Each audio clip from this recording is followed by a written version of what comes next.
আসসালামু আলাইকুম। অ্যাডোবি ইলাস্ট্রেটরের মাধ্যমে আমরা আজকে এই নতুন টি-শার্ট ডিজাইনটি তৈরি করা শিখব।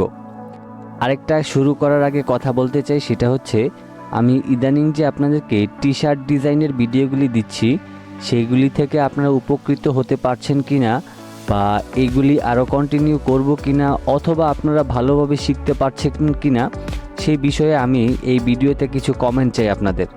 যারা চ্যানেলে রেগুলারলি ভিডিও দেখেন এবং রেগুলারলি আমাকে সাপোর্ট করে যাচ্ছেন লাইক কমেন্ট শেয়ার করে, তাদের কাছেই এটা চাওয়া। কারণ যারা লাইক কমেন্ট শেয়ার করেন না তাদেরকে তো আর কিছু বলার নেই, যেহেতু তারা ফ্রিতে শিখতেছে কিন্তু মানে কোনো কিছু করছে না, তাদের হিসাব আলাদা। আমি যারা কন্টিনিউ আমার ভিডিওগুলি দেখেন এবং এখান থেকে কিছু শিখে ফ্রিল্যান্সিংয়ে কাজ করার মতো আগ্রহ আপনারা রাখেন, তাদের কাছ থেকে কিছু ফিডব্যাক চাই।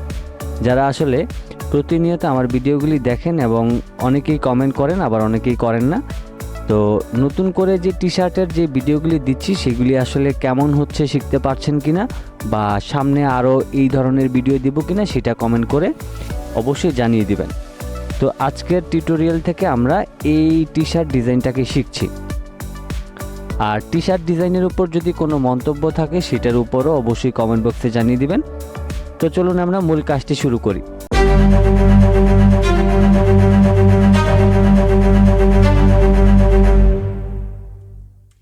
তো এটা হচ্ছে আমাদের ডিজাইন, যেটা আমরা একটু আগে আপনাদেরকে দেখিয়েছি, যেটা আমরা ফটোশপের মাধ্যমে মকআপ করে নিয়েছি।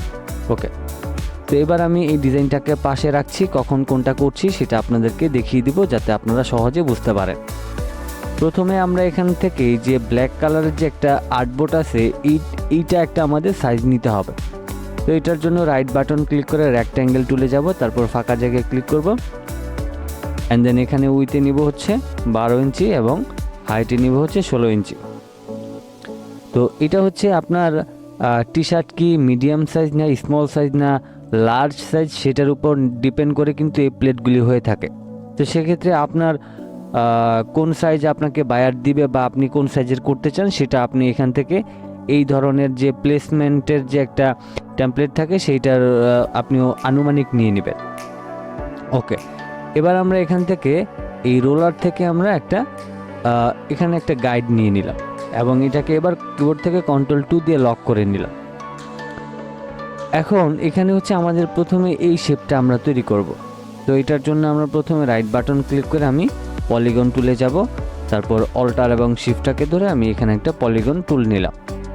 এবার এটাকে আমি স্টক কালারে ঘুরিয়ে দিয়ে হোয়াইট কালার নিলাম, অ্যান্ড দেন স্টকের যে ভ্যালুটা রয়েছে সেটা আমি প্রয়োজন অনুযায়ী আমি বাড়িয়ে নিব। আমি এটাকে প্রয়োজনে আরেকটু বড় করে নিতে পারি, আরেকটু বড় করে নিচ্ছি। ওকে, এবার এটাকে আমি আরেকটু স্টকের ভ্যালুটা কমিয়ে দিই। ওকে, এতটুকু হলে মেবি পারফেক্ট। এবার আমি এটাকে অবজেক্ট থেকে আমি এক্সপান্ড করে ফেলবো। এক্সপান্ড করে ফেললে আমাদের এটা স্টক থেকে ফিলে চলে যাবে। এবার আমি এখান থেকে রেক্ট্যাঙ্গেল টুলে যাব, তারপর এখান থেকে আমি একটা শেপ নিয়ে নিলাম এবং এটাতে আমি রেড কালার দিয়ে দিচ্ছি।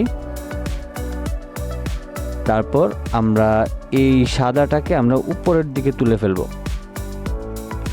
এবার হচ্ছে আমি দুই পাশ থেকে কিছুটা বাড়িয়ে দিব এবং এই দুইটাকে ধরে আমি হরিজন্টাল অ্যালাইন সেন্টার তারপর ভার্টিক্যাল অ্যালাইন সেন্টার করে নিব, তাহলে এটা মিডল হবে। এবার আমি সম্পূর্ণ শেপটাকে সিলেক্ট করে আমি যাব হচ্ছে শেপ বিল্ডার টুলে, তারপর কিবোর্ড থেকে অল্টার ধরে মাউসের লেফট বাটনটা ক্লিক করে এই অংশগুলি আপনি কেটে নেবেন। অ্যান্ড দেন আমি এখান থেকে রেডের অংশটাকে সরাই দিলাম, আমার এখানে শেপটা তৈরি হয়ে গেল। এখন হচ্ছে আপনি চাইলে প্রয়োজন অনুযায়ী এটাকে অল্টার শিফট ধরে বড় ছোট করে বসায় নিতে পারেন। এবার আমি ধরেন এটাকে এইখানে বসায় নিলাম, তারপর অল্টার এবং শিফটটাকে ধরে কিছুটা গ্যাপ রেখে আমি এখানে ছেড়ে দিয়ে এই 2 নাম্বারটা সিলেক্ট থাকা অবস্থায় কিবোর্ড থেকে Ctrl+D প্রেস করে আপনি একাধিক শেপ নিয়ে নেবেন যে কয়টা আপনার প্রয়োজন পড়ে। তা আমি সব কয়টাকে সিলেক্ট করে নিলাম, অ্যান্ড দেন কিছুটা আমি মিডল করে নিই। এভাবে করে সব কয়টা সিলেক্ট করে আমি গ্রুপ করে নিলাম। গ্রুপ করার পর আমি অ্যালাইনটাকে একটু ঠিক করে নিব। ওকে, এবার আমার মনে হচ্ছে আর একটু ছোট করতে হবে সব দিক থেকে এবং এটাকে হালকা একটু চাপায় দিতে হবে। ওকে, তো এখন আমাদের উপরের কাজটা হয়ে গেল। এরপর হচ্ছে এখানে যে অলওয়েজ যে লেখাটা রয়েছে এটা লিখবো। তার জন্য আমরা টাইপ টুলে গেলাম, টাইপ টুলে গিয়ে ALWAYS এই অলওয়েজ লেখাটা লেখার পর আমি এটার কালারটা হোয়াইট কালার দিয়ে দিচ্ছি এবং এই লেখাটাকে হচ্ছে আমি সিলেক্ট করে অ্যালাইনটা একটু ঠিক করে নিই। এটাকে এইভাবে সিলেক্ট করে তারপর এখান থেকে অবশ্যই অ্যালাইন সেন্টারটা করে নেবেন। করে নেওয়ার পর আমি এটাকে আরও উপরের দিকে তুলে দিব। আরও উপরের দিকে তুলে নেওয়ার পর আপনি কিবোর্ড থেকে অল্টার ধরে লেফট রাইট যে অ্যারো কি আছে যে কোনো একটা চাপলে আপনি এটা কোন দিকটা বাড়াইতে হবে সেটা বুঝতে পারবেন। আমি হচ্ছে রাইট বাটন চাপছি। তা আমি এখান থেকে এটাকে প্রয়োজন অনুযায়ী বড় করে নিয়ে আরেকটা কথা হচ্ছে এখান থেকে যদি আমি গাইড নিয়ে এই অ্যালাইনটাকে এইভাবে করে নিয়ে নিই তাইলে আমাদের এই লেখাটাকে বসাইতে বা মিলাইতে সুবিধা হবে। তা আমি এখান থেকে অ্যালাইনটাকে একটু ঠিক করে নিই। এবার হচ্ছে আমি একটু জুম করে দেখে নিব যে আসলে ঠিকঠাক আছে কিনা।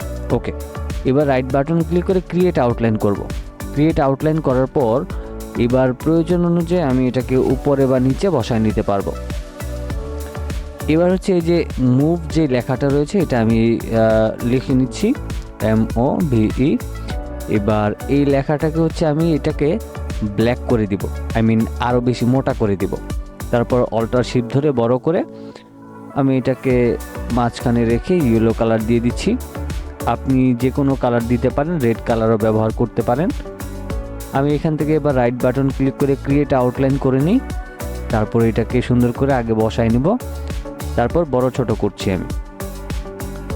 তো আমি এই অংশটা অ্যালাইনটা ঠিক করে দিলাম। এবার এই অংশটাকে জুম করে শিফটটাকে ধরে কিছুটা বাড়িয়ে নিব। তারপর এখান থেকে এই লেখাটাকে সিলেক্ট করে আমি এটাকে স্টক কালার করে দিব। তারপর এখান থেকে স্টকের যেই ভ্যালুটা রয়েছে সেটা কিছুটা বাড়িয়ে দিলে আমাদের এই লেখাটা একটু মোটা হয়ে যাবে। এবার হচ্ছে এই যে ফরওয়ার্ড যে লেখাটা রয়েছে সেই লেখাটা আমি লিখে নিতে চাই। আমি হচ্ছে এখান থেকে FORWARD। অনেক সময় অনেক লেখালেখি করতে গেলে আসলে ভুল হয়। যদি ভুল হয় সেক্ষেত্রে আপনারা একটু যে কোনো টিউটোরিয়ালেই হোক আপনার অনেক সময় আসলে ভুল ত্রুটি হয়, কারণ অনেক কিছু খেয়াল রাখতে হয়, তো মাঝে মধ্যে ভুল ত্রুটি হয়ে যায়। যাই হোক, তো আমি এবার এটাকে শিফটটাকে ধরে উপরের দিকে তুলে নিলাম। তারপর আবারও অল্টার ধরে আমি রাইট অ্যারো কি চাপছি। তারপর এটাকে প্রয়োজন অনুযায়ী বড় করে নেব। ওকে, এবার আমি এটাকে আরেকটু উপরের দিকে তুলে দিলাম। এবার এখান থেকে রাইট বাটন ক্লিক করে ক্রিয়েট আউটলাইন করে নেব। ওকে, এবার এখান থেকে এটাকে আমি ডিলিট করে দিচ্ছি। ফাইনালি আমাদের ডিজাইন কিন্তু কমপ্লিট। এবার এখানে আরেকটা বিষয়, আমরা চাইলে এখানে কিছুটা গ্যাপ করতে পারি। যেমন গ্যাপটা যদি আসলে আমরা কম বেশি করি তাহলে আসলে দেখতে খারাপ বা ভালো লাগবে এরকম একটা ব্যাপার। আমি কিছুটা করে গ্যাপটা বাড়াই নিই। আমি কিছুটা গ্যাপ বাড়াই দিলাম। অত আহামরি গ্যাপও দেওয়া যাবে না, তাইলে আবার ডিজাইন খারাপ লাগবে।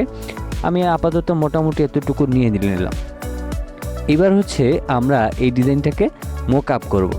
তো মক আপ করার জন্য আমি ফটোশপের এই ডিজাইনটাকে আমি কেটে দিচ্ছি। কিভাবে আমি মক আপটা করলাম সেটা দেখিয়ে দিচ্ছি আপনাদেরকে।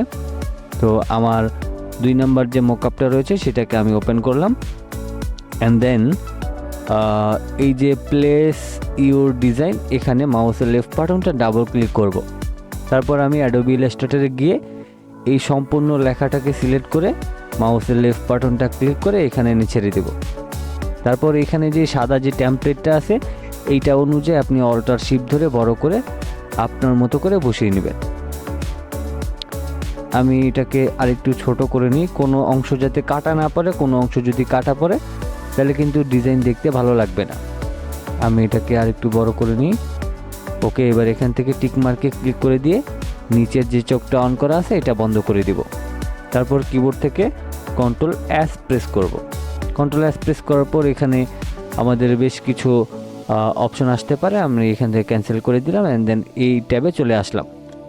তো দেখেন ফাইনালি আমাদের ডিজাইনটা আসলে এই টি শার্টের সাথে কতটা সুন্দরভাবে বানিয়েছে, এবং টি শার্টের যে কালারটা রয়েছে এটার সাথে আসলে কম্বিনেশন করেই আমরা এই ডিজাইনটা তৈরি করেছি। যেমন এখানে রেড কালারের সাথে ইয়েলো কালারটা ভালো মানায়, আবার রেড কালারের সাথে হোয়াইট কালার মানায়।